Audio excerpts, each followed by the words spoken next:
बिस्मिल्लाहिर्रहमानिर्रहीम। अस्सलाम वालेकुम नाज़रीन, आपको अहम खबर से आगाह करते हैं कि नागालैंड के बाद सिखों ने भी खालिस्तान हासिल करने का ऐलान कर दिया है। सरदार प्रताप सिंह ने कहा है कि हम कश्मीर भी वापस लेंगे और अब खालिस्तान भी बनेगा।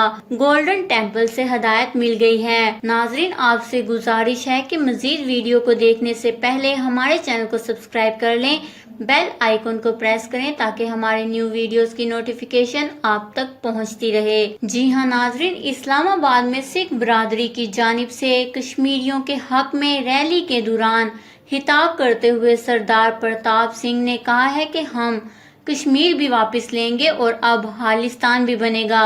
गोल्डन टेम्पल से हदायत मिल गई है। सिख रहनुमा सरदार प्रताप सिंह का कश्मीर रैली से खिताब में कहना था कि दुनिया भर के सिख कश्मीरियों के साथ हैं, क्योंकि गोल्डन टेम्पल से सिखों को कश्मीरियों की मदद करने की हिदायत मिल गई है। उन्होंने मजीद कहा कि मकबूजा कश्मीर में 19वें रोज भी कर्फ्यू जारी है और भारतीय मुजालिम के खिलाफ आज भी पाकिस्तान समेत दुनिया भर के कश्मीरी सरापा एहतजाज हैं। मकबूजा कश्मीर में भारतीय मुजालिम के खिलाफ और नहते कश्मीरियों से इजहार यकजहती के लिए वफाकी दारुल हुकूमत इस्लामाबाद में बड़ी रैली निकाली गई, जिसमें अकलियती बरादरियों और नामूर फनकारों ने भी शिरकत की। सरदार प्रताप सिंह का मजीद कहना था कि मोदी सरकार नहते और मजलूम कश्मीरियों पर जुल्म बंद करे। हम कश्मीर भी वापस लेंगे और अब कश्मीर के साथ साथ खालिस्तान भी बनेगा।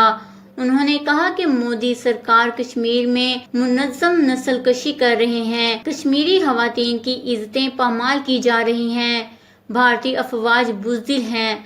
रात के अंधेरे में कश्मीरियों के घरों में घुसकर नौजवानों और बच्चों को अगवा करते हैं। दूसरी जानिब मकबूजा कश्मीर में काबिज भारतीय अफवाज के मुजालिम के खिलाफ मुजफ्फराबाद समेत आज़ाद कश्मीर और पाकिस्तान भर में उस्ताज़ा, तलबा, सिविल सोसाइटी, अकलियती बरादरी, सियासी और मजहबी जमातों और शहरों ने सड़कों पर आकर कश्मीरी अवाम से इजहार यकजहती और भारत के इक़दामात के खिलाफ अपने गम और गुस्से का इजहार किया है। दूसरी जानिब वजीर रेलवे शेख रशीद अहमद ने कहा है कि भारत से मुज़ाकरात के तमाम रास्ते बंद हो चुके हैं। अब सिर्फ कश्मीर है और कश्मीरी हैं।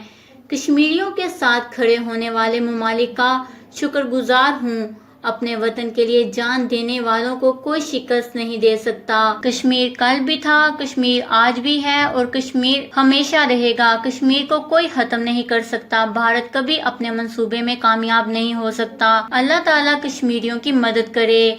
इस खबर को लेकर अपने कीमती राय का इजहार नीचे कमेंट्स में जरूर करिएगा। हमारे चैनल को सब्सक्राइब करें, आपको लेटेस्ट अपडेट्स मिलती रहेंगी।